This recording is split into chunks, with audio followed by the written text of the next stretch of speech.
big shoes, man. I mean, unless somebody gonna sponsor a shoe. I'm trying to tell you, man. I was on Shein yesterday. Like, let me see if I can get a sponsorship. It's like they might want to sponsor some of these graphic tees, you know. I don't even remember where did I get this from. I got this from. Let's see. I think I got this from. I think it was or either. What's one of their kind of farm? Gap. That would be great. Yo, Gap, yeah, Gap got some good stuff. And granted, they ain't very friendly with the big boys, so Gap, please get like 2X's, please. Like I know I ain't really a 2X, but I just like my shirts, you know. They don't have 2X's? Not really. I haven't been there in a while. They don't have like the good graphic tees 2X. It's more like the like you know the plain shirts. It's like I need something on my shirt. Right. But like, that's their target market, though. I know, what I'm but saying? it ain't the big boys. It's if you got the dad bod going on, they're like, nah, we don't want you. We want 6-packs. And like if you can use a surfboard without getting tired halfway through, that's what we want. But like last time, we always start our conversations early, and you get the giggles. But this is 2Pauls on a pod. I'm Paul Stevens, and I'm Paul Thompson. And I don't know what's going on in Savannah this week. So before we go there, just 2Pauls on the pod. We are not financial advisors, but we come to talk about Savannah, Georgia, the good and the bad, also to drop some financial information as well. We are not certified CPAs or anything like that. Nope. So contact a CPA, financial advisor, or financial planner before you implement any advice that we give you or that we say that we do ourselves. And as you're going to hear a lot on here, always do your own research. Mm-hmm. Always do your own research. Even when you go and talk to the CPA and the professionals, make sure you can understand at least enough of what's going on. Because, you know, people that feel like they know more than you can talk lingo, you're not being known. Sorry, I'm cutting some people short, but hey, it is what it is. I'm for the people. Right. But if it wasn't for that, like there are a lot of business practices that ain't okay. Yeah. And that's why there are rules and laws for financial planners and financial advisors. Like we gotta stick by what we say, and we have to have insurance. Right. So. Hey, so the biggest thing that's going on in Savannah. One of the biggest things is this is an election year, y'all. Yep. So I noticed that 2 new candidates, Todd and Edwards, are doing a basketball game, right? I have no idea. I believe it's June the 3rd. Rashida Edwards' sister, Brother Todd, y'all correct me. Somebody can contact them, tell them to get on here and put the date and drop the flyer in the comments. Unless it's already passed and then we sorry. No. It's in June. It's like June 3rd. Okay. We're good. So their concept, from what I can tell you what's going on is they picked a team of high schoolers. I believe it's from all over the city. And I believe it's going to be at Jenkins. So they picked a team of high schoolers, and they're going to play each other first. Todd has his team, Edwards has her team, and then Todd and Edwards they're going to coach. I think they're going to coach the high schoolers. Then Todd and Edwards, after that game, are going to come out of the coach's corner and get on the floor themselves and play. So they're going to have a team with a one-on-one? It's a team. It's a team of, I think they built a big teams. And if they haven't, and y'all want to play for Todd or Edwards, some new candidates is coming on that are going for, I believe Edwards is going for at large, District 1. And Todd, I believe, is District 3 or District 5. Y'all forgive me for not knowing more. Right. Yeah, I think this is exciting. I think that this is a great idea, especially to get the youth involved. Right, it's never happened before, and you might get some high schoolers scouted, get some seniors. Right. And not only that, I believe it's good to get the youth involved in what's going on in their town, in their city. Um, I do have the privilege of working with Martina Allen, and she's a great advocate for the youth and youth policies and things like that, and getting them more involved in if not nationwide, at least local politics, so you can understand what's going on in your city from a young age. I mean, technically, local politics matter a lot more than like United States politics. Right. Because like the stuff that happens in Savannah is gonna be different stuff in Tampa and Atlanta, Macon, right? We're a port city, so we need port politics. Right. It's just like, and if any person that's representing us ain't representing port politics as well, then they're doing, us a disservice, honestly. Right. Also, there was I try to go to city council meetings. So if y'all want us to come to your city council meeting so we can share the information that's there, y'all can drop and comment, the date and times of your city council meetings. One of us will make it. We'll get somebody to cover it for us.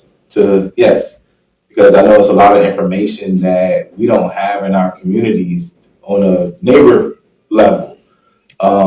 It'll be passed on and passed around. And now we're back to our regularly scheduled program. Hi guys, how's everybody doing? We're back again, or I don't know, are we restarting or are we just back? We back. Y'all don't know this, but we back. Yeah, you might not have noticed what happened. Like it's just like, oops, cut. This might not even make it. So right. This just might be a clip. Right.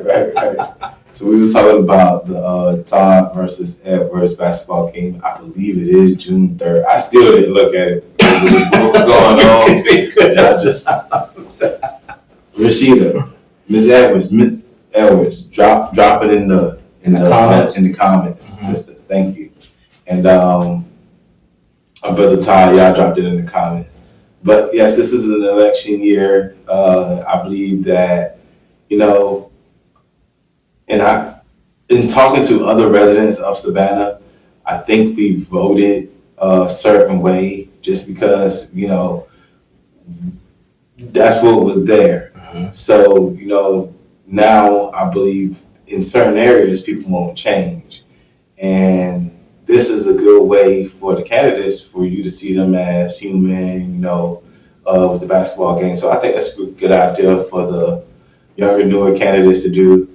And if any of the candidates want to come on the podcast, y'all just let us know. Just schedule out some time to come over here and let the community know who you are and what you stand for. Yes. So, if you're a good choice or not. Right. Because, it's something when you're elected, officials won't sit down in the pulpit with the people, if you understand what I'm saying. Understood. And, we definitely want somebody that's coming. There's a lot of changes that's going on with Savannah. You definitely want somebody in office that's going to be in tune with the residents of Savannah. Because I'm going to be honest, I don't know many residents in Savannah that's building tourist attractions, multi-million-dollar tourist attractions. So, we need to be included in those things, and we can be. I believe I said this on the previous podcast, and if I haven't, well, here it goes. We have to get involved, people. Right. Not just in voting season, but throughout people's whole term. Mm-hmm. I do understand that certain meetings are being held at maybe inopportune times. I believe one of the city council meetings is held at 10 o'clock on every Tuesday or every Thursday, but at 10 o'clock in the morning. Right. Most people work. So you have to schedule to take off a day. Well, maybe we could petition to make that time a little later so that more people can show up. Right. Also, the Metropolitan Planning Commission meetings are also like Tuesday, Thursday, early in the morning like that. And unless you're retired or, you take a day off. Or you're a business owner that owns multi-million-dollar businesses. Right. then that's who's going to get the representation at those meetings. So what they want is what gets Absolutely, passed. absolutely. So I had the privilege to sit in a few of these meetings over the last year, and exactly what you said happens. Mhm. I've seen where there are certain cases, and if enough people came to stand up against certain zoning changes or whatever the case may be, the MPC council voted according to what the residents wanted, and not so much the business structure. Right. So we have to start showing up. And I've seen where, maybe it may not be a big change now, but somebody's getting some work done in the house that's outside of the zone, and they have to go to the NPC, and because none of the neighbors Showed up to the meeting, Mhm. they were approved to get the work done. Now they don't know if the neighbor's gonna like the noise or anything like that, while the construction and stuff is going on, but because nobody showed up,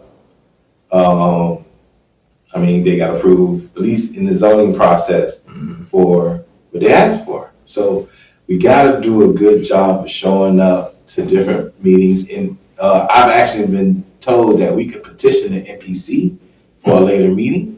Okay. So I don't know if I would start one and this will have to be for residents of Savannah, I believe. Right. So I believe I would probably start one on the Facebook account. Okay. And let's see, if y'all really want to be a participant in the growth that's coming to Savannah and really want to know stay in tune what's going on, let's get some things done. Let's put pen to paper, not just words in the air, and let's get some things done. Right, and then we also need people who are gonna be champions of that change as well. Right. Now, granted, it's nice that if we put a petition out there, but if we don't have any support from people that are of a higher position than us, if that makes sense, they should definitely be more people worried about the changes coming to Savannah. That should definitely Because it seems more like a lot of more industrial things are coming to the area, and I'm not saying that's bad. Right, that's going to give more jobs, so it is. That hopefully will reduce the unemployment rate, the homelessness rate, right? But hopefully these are, nicely paying jobs, so it can increase the living capacity of the residents as well. Right, and so that's another thing that needs to be talked about during these zone changes. Because now, if you say we don't want to approve this residential area changing to industrial, also include ways that you would approve it, right? If a business is going to make it so that the people who work there make a higher wage than minimum wage, right? Then maybe it makes sense to allow them to make that change. So that's kind of and I'm not going to say that this should be but I do know of several historical black neighborhoods in Savannah that are having industrial challenges. Mm-hmm. So maybe one of the businesses can say, we will pay a certain amount of wage base, then hire a certain amount of people out the neighborhood. Yes. That would be great if businesses can do that. Right. It's but you have to be able to put ourselves in a position of power where we can do that. Right. Because the power is with the people, especially against the government. At the end of the day, if the people are against something, the government cannot pass it. Right. And since the government is in charge of zoning laws, the people have the power against the zoning laws too. But we gotta stand up and say something right, show up to the meetings. Mm-hmm. We gotta be active, because this is not just affecting us right now. Think about this. People got this plan for 20, 30 years later on down the line. Mm-hmm. I have a son that's 23, and he stays out of town. But what if he wants to come home and retire in the next 20, 30 years? Those changes are going to affect him. So if I can say something now, that's going to at least, I'm not saying stop the changes, but make sure they are beneficial for the residents of Savannah. But that's just kind of I believe these things can be done because we like the Green Bay Packers, right? Yeah. Isn't that like a city-owned structure? Pretty sure, yes. Or they have the community, the people in that city get certain benefits. But I'm pretty sure that there's business structures out there like that can be looked at, especially if they have not been looked at. And like I said, this is the election year, so if these things can be looked at and haven't been presented to the table, or have been presented to the table, or things that will be more favorable to the residents like this, I do think that, I'm not saying that this would be the end all be all, but those are some things that we can look at when we're looking at it in this year. Right. I mean, the worst thing that they can say really is no. And then I've always thought that, this was a republic state, the United States itself, right? You know what I'm saying? We're not talking about Republicans and Democrats. Republic means for the people, by the people. I believed that that's what the United States of America was built on itself. Now that we have these Republicans and these Democrats, I think the people have, at some point, because I know I have, because for a long time, I didn't care anything about politics. I was just like, man, I ain't voting. Them folks can do what they want to do. They want to do, it's going to happen anyway. One vote isn't going to stop. Right. No, one monkey don't stop no show. Right. But the more and more I got involved, I'm seeing that that's not necessarily true. Another thing, right? You may not feel like your vote matters, but what about your neighbor? Now, if they feel their vote matters, don't matter. And then what about their neighbors? Now, these vote don't matter. Now, this is both. Right. Don't get voted. Right. And then you got to think about it. These ideas are usually passed down from family member to family member. Because I know my grandfather was like, what's the point of me voting? They already picked who's going to win. Mm-hmm. And then you pass that down to your children, who pass it down to their children, and now you got 3 generations of people who's alive who ain't voting. And yes, and I would have to say a lot of that is I would go to as far as to say, there's no evidence, I don't have stats on this, but majority of that is the Black community. Right. Now, granted, I would say it's more of a, I don't want to use the word poor, but less privileged idea. Okay, I can understand that, because you know what? I would go more with that, because I do understand that there are some people of other races that are not in such a good place, and they really don't care either. Right. At the end of the day, like I spoke with someone today, and they said, I was born lower middle class. I have been lower middle class my entire life. I will probably die lower middle class. Mm-hmm. And that mentality is one of the reasons why people don't vote. They figure that if they are going to stay in the same place for their whole life, what is the point in voting to decide what's going to happen? Hopefully, that definitely is a mindset that, we need to look at. I'm waiting on Paul. No manscape. Yeah, as a commercial, they don't require any listeners for their podcast. Oh. Yeah. Oh yeah, we definitely hitting up manscape then. Right. Manscape up. Not only they give us free raises, they just give you a code and be like 30% off. So Manscaped will be reaching out to you. Yes, Manscaped. We about to be scaped up.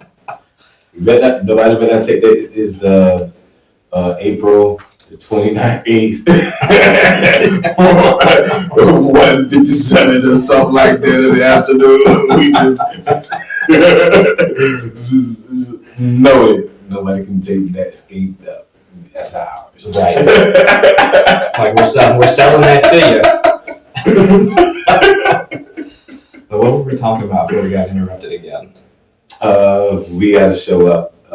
We got to show up and show out when it's time to go vote for stuff. And when it's time to talk about changes happening in that community. All throughout the whole term of any of our, listen to this, elected officials.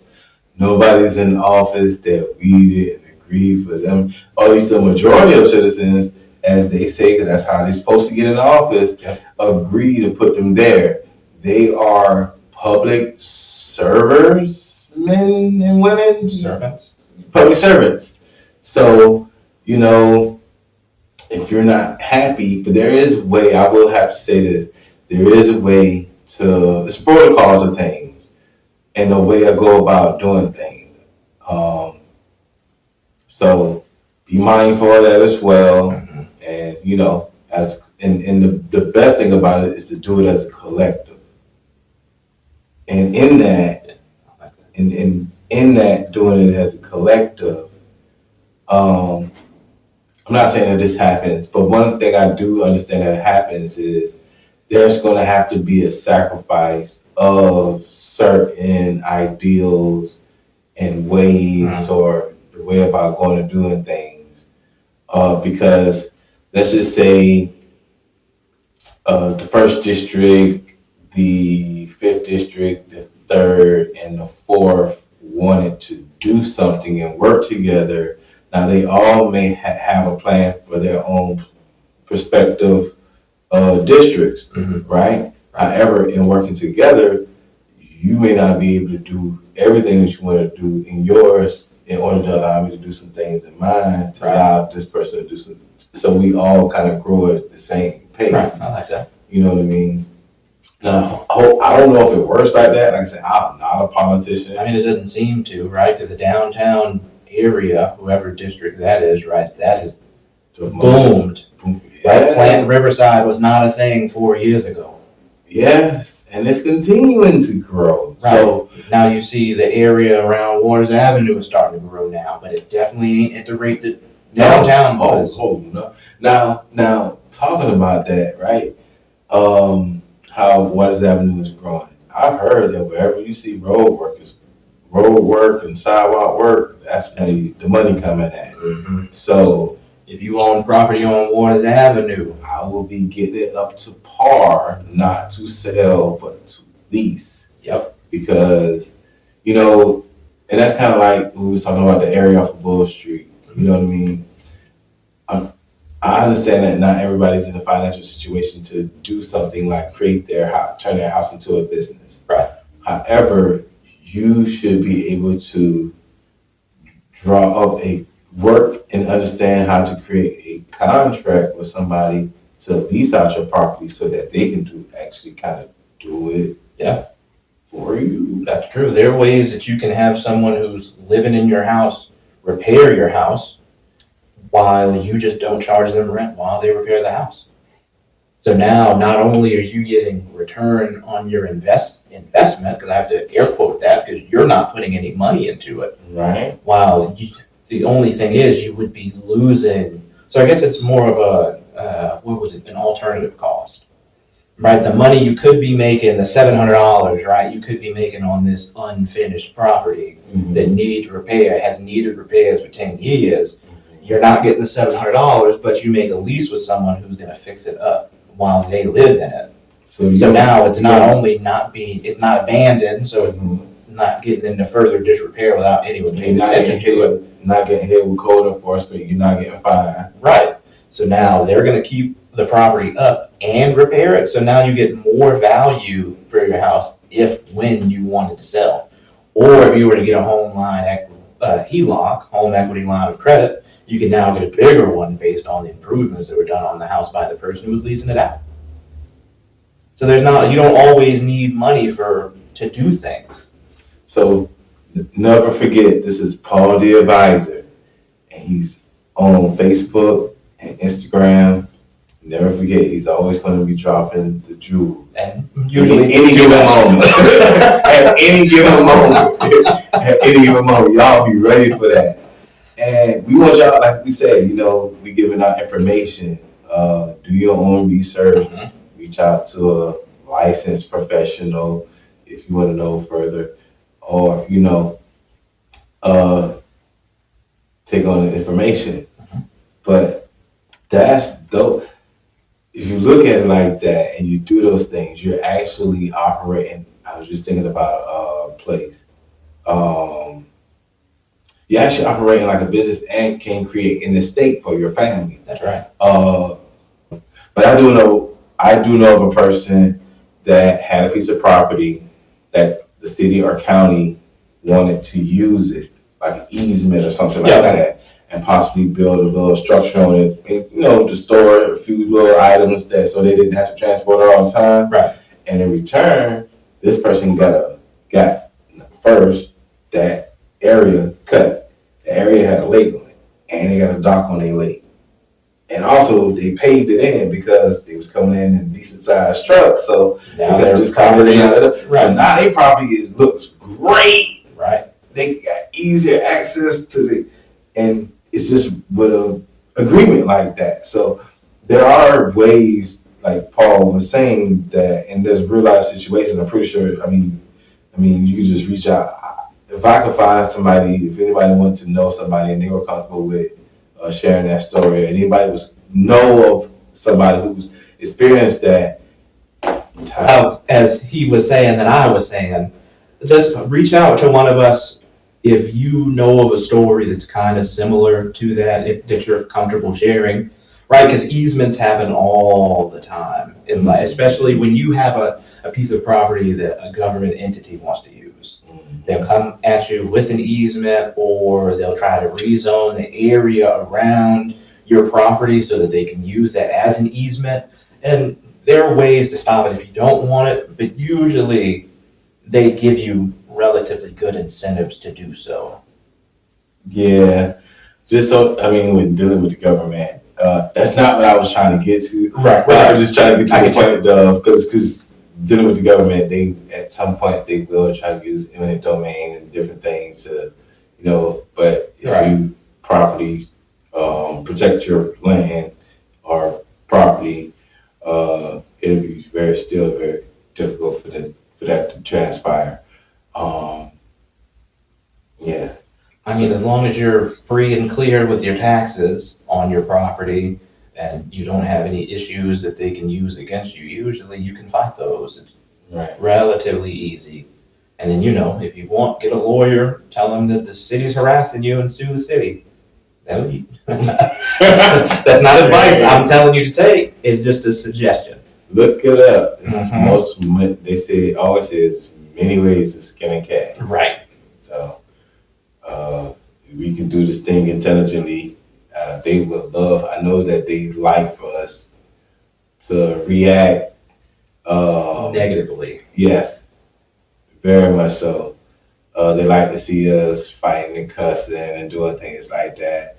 But the one thing I can say, man, that everybody has intelligence, and if you just take a little step back, let your intelligence shine above, your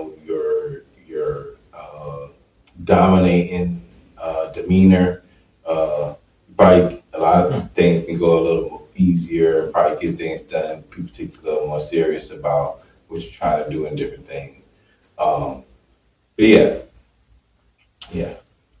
That's my customer service piece. That's what we were talking about last week. So if you haven't seen episode 2, make sure you go back and watch it so you can hear a little bit more about what we got to say about customer service. Yes. I did actually talk to a few people throughout the week.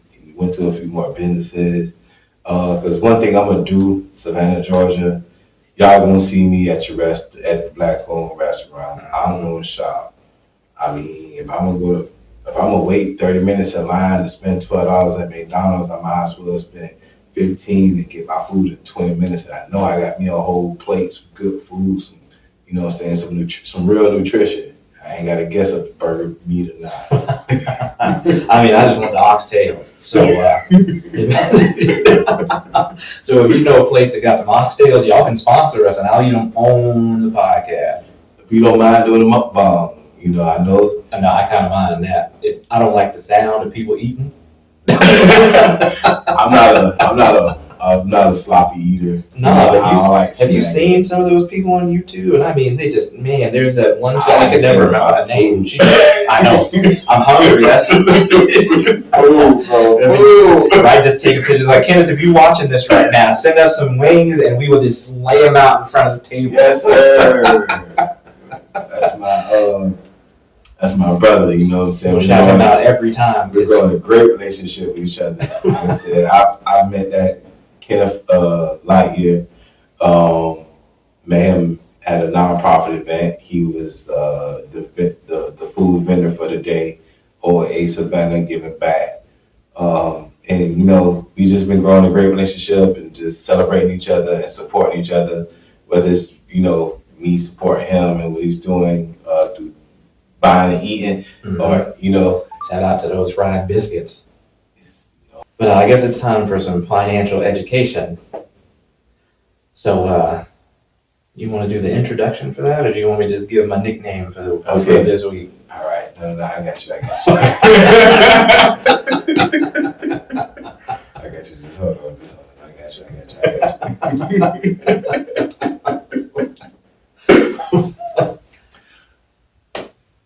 So y'all have now finally made it to the point. We now have we gotta give it a name. We do gotta give it a name. If you can think of a good name for it, drop it in the comments, because we need a name for this section. Yeah, we're gonna jump. And like a little cutout where it just and comes back. Right. Usually in between us laughing. Pretty much. So now it's time for Paul the Advisor. Okay. So my nickname for this week is Mr. Anonymous. If you don't know, that was my band nickname. And so when I was... So that's what you gotta give me. Yes. You gotta give me your name first. I guess I gotta give you a nickname. Then I can introduce you like this. Okay, so my nickname for this week is Mr. Anonymous, and then I'll give you the story after you do the introduction. All right. So now we have financial advice with Mr. Anonymous, better known as Paul the Advisor. There we go, I like that. Got you. So my band line name was Mr. Anonymous, because whenever I play, like, you know, most people either have like a mean mug or a smile, you know. They were like, my face is neutral when I play. They're like, we don't know what's going on with you. Like, you can play, but it's just like your face is blank. You just there. Right. It's just like, we don't know if you're paying attention to what we got going on or what. You just be in your own world playing, not paying attention to us. So Mr. Anonymous was my line name. Okay.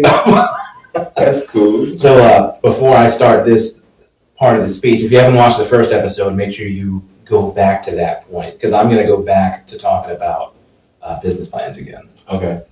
So last time we spoke about how a business plan should start, what you should include in the business plan, but I didn't necessarily get through it all the way. Okay. So this time we're going to talk about exit strategies in your business plan.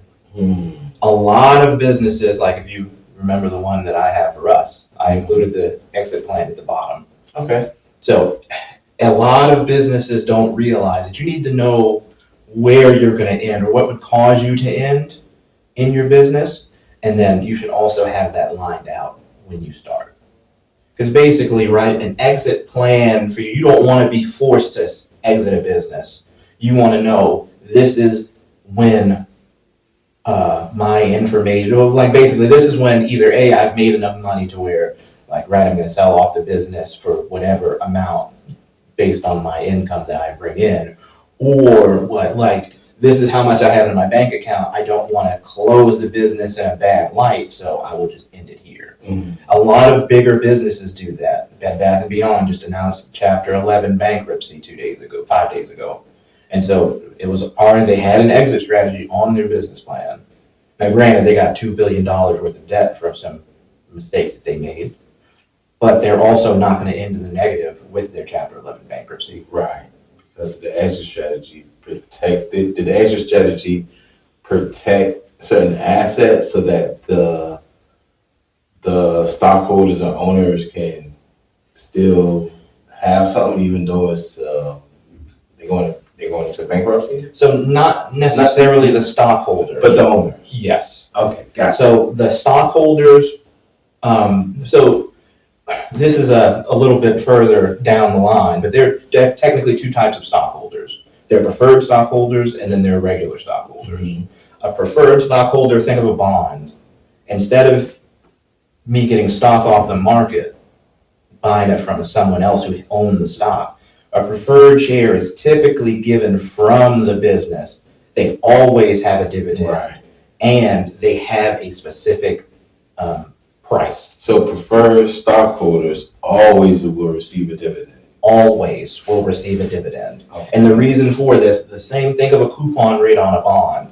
When you buy a bond from the government, the coupon rate says they're going to pay some amount every year. Right now, bond is given, I think, 5%. So $1,000 bond from the government would give you $50 every year. For 20 years. Well, based on however long, whenever the bond expires, right. Whenever the bond expires is when it would stop, and then you get your initial payment back. So think of preferred shares basically as that, but it also includes ownership of the company. Bonds are not ownership, they are debt. So they owe you money. Stocks, you own them. Right. And so the way a payback plan happens with a business when it goes out, first it's the bond holders, because bond is debt. So any debtors and creditors, they have to pay them off. And then stockholders, preferred stockholders first, and then common stockholders, which are the ones that you buy off the market. That's probably a little bit too deep. That is a little bit too deep, I will agree. Yeah. So, I mean, Let's not go there. keep it, because people Right. people need to know that. Yeah. But it gets a little confusing once you. Yeah, because it's raising questions, but I know that we want to get back to the business plan. But so when you start a small business, there are some things like what happens when you die. Mm-hmm. Most of the time, what ends up happening, because we don't have it in our business plan, you cannot put a business in your will. You cannot put your business in a trust technically.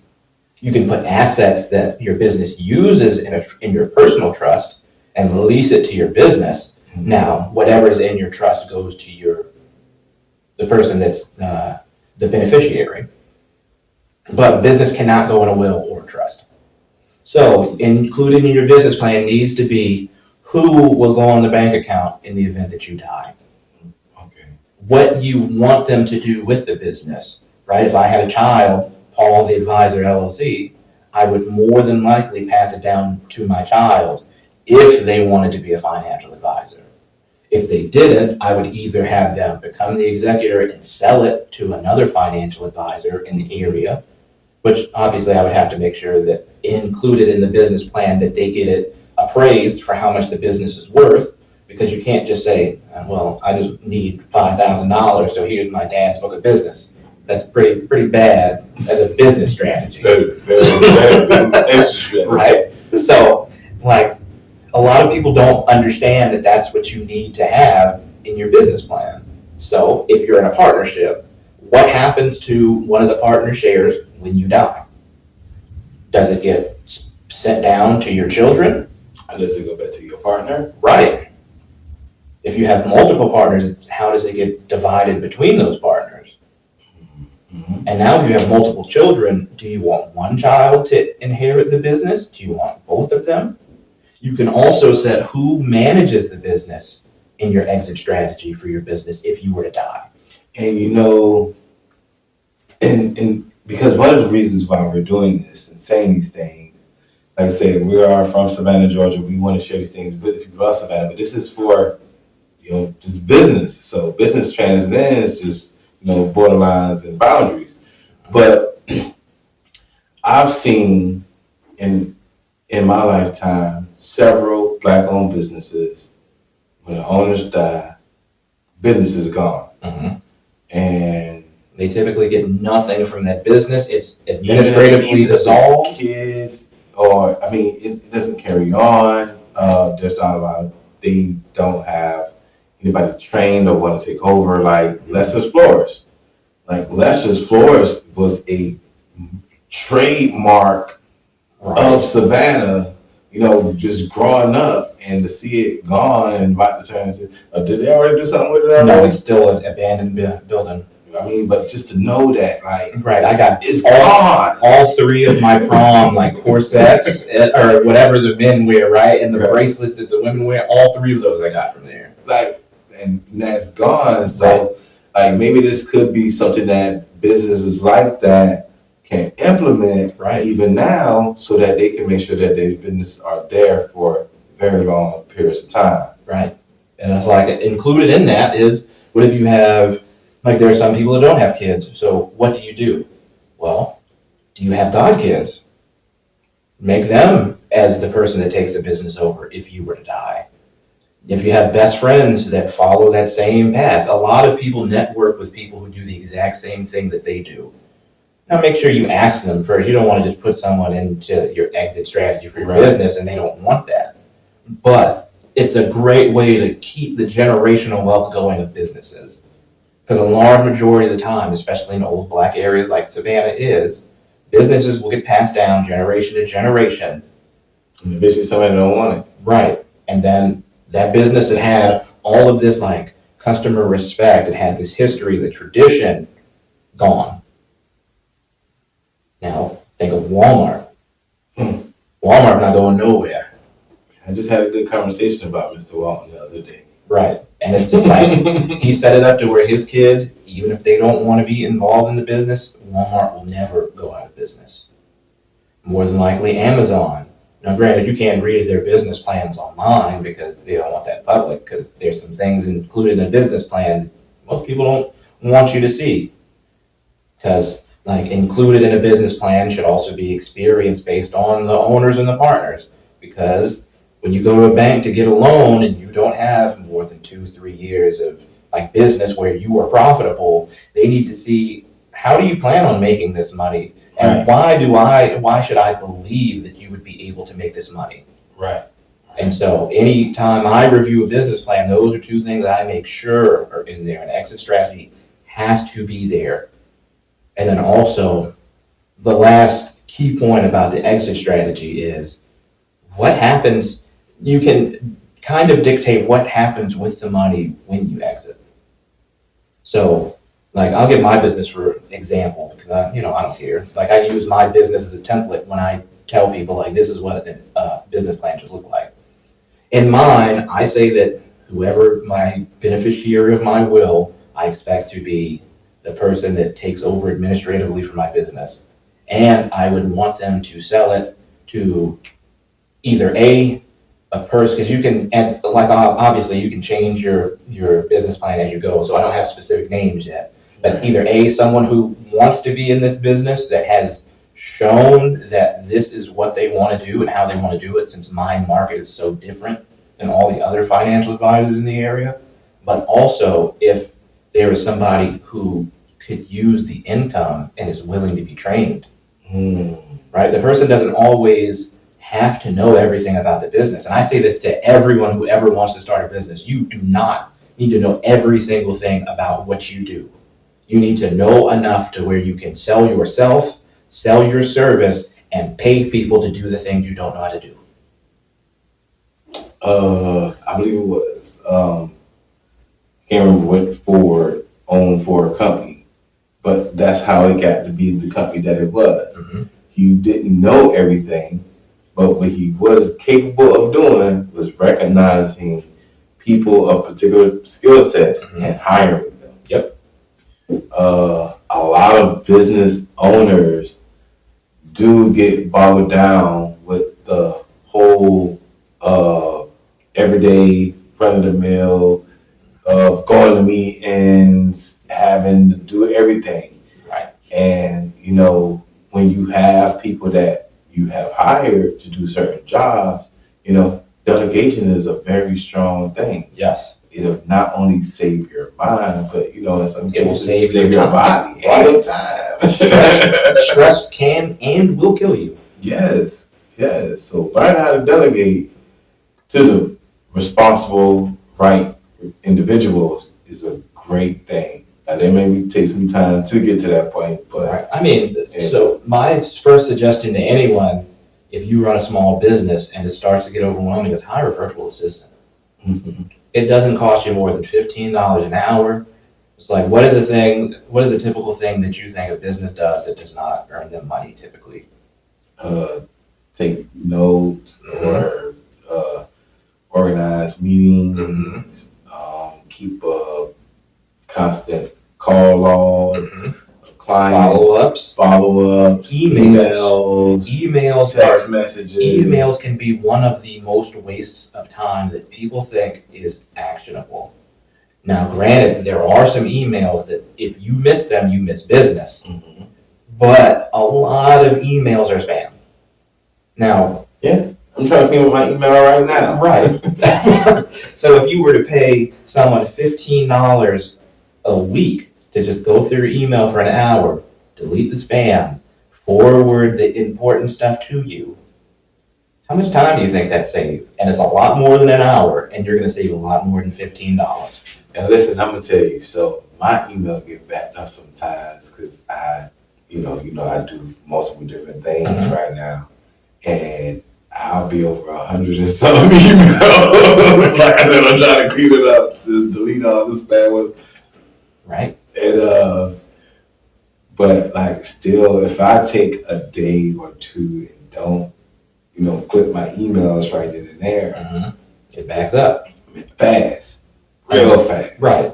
And now if we want to take it further and say putting it back in the community, find that high school student that you think wants to get into a field of being an executive assistant, because you don't see us in that space much. And the reason why is because we don't get enough proper experience. Right. And so now they've got it on their resume to where they were an executive assistant, virtual assistant for a small business. Right. And that will open doors that going to college can't. True. And I know this is not the business. We kind of diverged from the business plan. but since you brought it up, I do want to say before this leaves my mind that parents, there's a lot of different things coming to Savannah. We got the car factory coming to the area. Yep. The ports are expanding. The ports are expanding. We got the music coming to movie production company movie studio, right? I didn't know about that. I thought, didn't they? It wouldn't surprise me. Yeah, not in Savannah, but I believe it's Effingham. Okay. Because I know Chatham Subaru is building a new plant out here in Pooler. And I believe Ryven, it's an electric car company, is building something out, not in Pooler, but the Liberty County, Bryan County, Effingham County area. But these areas are growing. So parents, encourage your kids to not just go to work at the warehouse, but to go get some education that will allow them to manage the warehouse. Maybe we can probably try to work on somebody that will do some training like that. Yeah. Because it's one thing to go to a warehouse and to clock in and to, work production, because I've done it myself, but it's another thing to be on the management side. So shout out to any nonprofits out there that are helping building the next generation of managers and supervisors and executives, because generally when you walk into a space, a corporate space, you're going to, to see a melanated person in there is not often, and it's not because we're not the brightest. It's just because we're not trained in those areas at a very high level. So let's see what we can do. I know somebody out there that can help service this area or the Southeast Georgia area, and let's try to get these youths a different experience for them to make a choice when they choosing what they want to do with their life. And bringing it back to the business plan part, it's just like include that in your business plan as well. You can train young people to take over your business. And that's what I'm saying, kind of my lessons. I don't know the whole situation, but I do believe that there was nobody there to take over. Right. And that's the only reason why I still not going. Nigga's still running the Lester brand and kept all his clientele. So just imagine how having an proper exit plan saves not only the business and keeps it going, but the clients and how they have to try to go out and find somebody different because, that's what's no longer in operation. Suddenly, it didn't happen, over a period of time. It just happened. It was there, now it's not. So I think this is another reason why it's important to have a good, well-structured business plan with an exit strategy. That's it for the exit strategy part. Okay. But this has been 2Pauls on a pod, right? Making sure I'm saying our name right. 2Pauls on the pod. Okay. On a pod. On a pod. Yes. All right. So make sure, hopefully, even if you ain't got to this point, you wouldn't be watching this, but if you got to this point, please like, comment, subscribe. Once we get this on iTunes or Apple Podcasts, Amazon Podcasts, leave 5 stars, leave a review. If you know someone who you feel like we should interview or has something to bring to these conversations, so what's trending in Savannah or financial news or just a small business owner, feel free to leave it in the comments, leave it in your review, and then we'll try to reach out to them, bring them on the podcast. Yes, and I am, again, Paul Thompson on Facebook and Trending Up on Instagram and TikTok. And I'm Paul Stevens, so Paul Antonio Stevens II on Facebook, or Paul the Advisor on Instagram, now TikTok, and my business Facebook. And we'll see y'all the next time on 2Pauls in the Pod.